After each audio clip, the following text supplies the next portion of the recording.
आज माझ्याकडे माझ्या वडिलांचा फोन आहे. हा फोन 2018चा आहे. आपण त्याच्यामध्ये ई प्रशाळा चालतं आहे का आपण हे चेक करू. मी माझ्या वेबसाईटवरती गेलो eprashala.com. आता आपण सर्वप्रथम आपण काय करूया, क्लिक केलं. त्यानंतर आता मी मीडियम सिलेक्ट केलेला आहे मराठी. त्याच्यामध्ये मी स्टँडर्ड सिलेक्ट करतो 8. आता सब्जेक्ट सामान्य विज्ञान. आता चॅप्टर्स लोड होतात. ही मानवी शरीर व इंद्रिय. क्लिक केल्यानंतर थोडा वेळ लागतो प्रोसेसिंगला.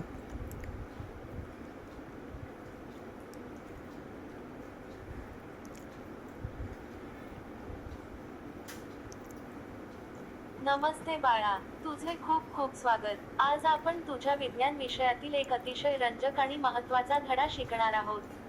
धड्याचे नाव आहे 11. मानवी शरीर व इंद्रिय संस्था.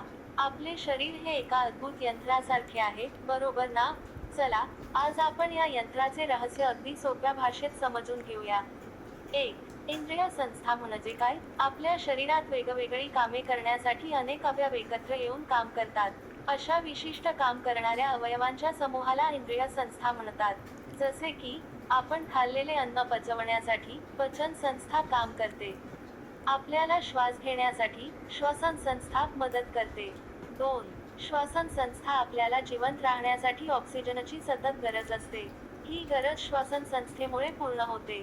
या संस्थेमध्ये खालील महत्त्वाच्या अवयवांचा समावेश होतो. नाक. श्वसन क्रियेची सुरुवात नाकापासून होते.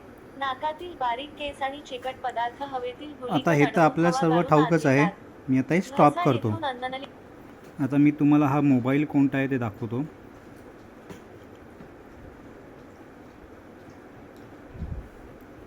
सेटिंग्समध्ये अबाउट फोन. तर हा सॅमसंगचा J6 फोन आहे, जो 2018मध्ये मी माझ्या वडिलांसाठी घेतला होता. तर हा 8 वर्षां जुना फोनवरती पण आपण आता पाहिलं की हा ॲप एकदम व्यवस्थित चालतो आहे. आता मी या ॲपला आहे ना ऑफलाईन मोडमध्ये टाकतो. म्हणजे मी आता इंटरनेट डिस्कनेक्ट करतो एरोप्लेन मोडमध्ये.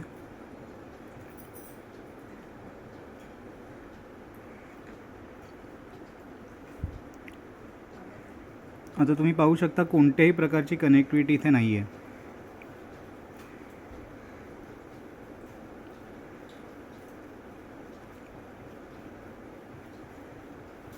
तरीसुद्धा माझी जुनी हिस्ट्री जी आहे ही मला दिसते.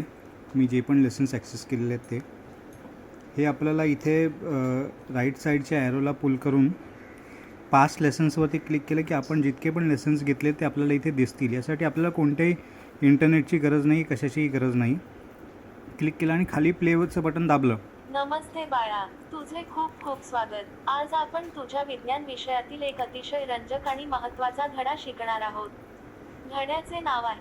तुम्ही नवीन क्वेश्चन विचारला तर त्याच्यासाठी तुम्हाला इंटरनेट लागेल, पण तुमचं जर हिस्ट्री सेव्ह केलेली असेल तर ती पाहण्यासाठी तुम्हाला इंटरनेटची सुद्धा गरज नाही आहे. थँक्यू.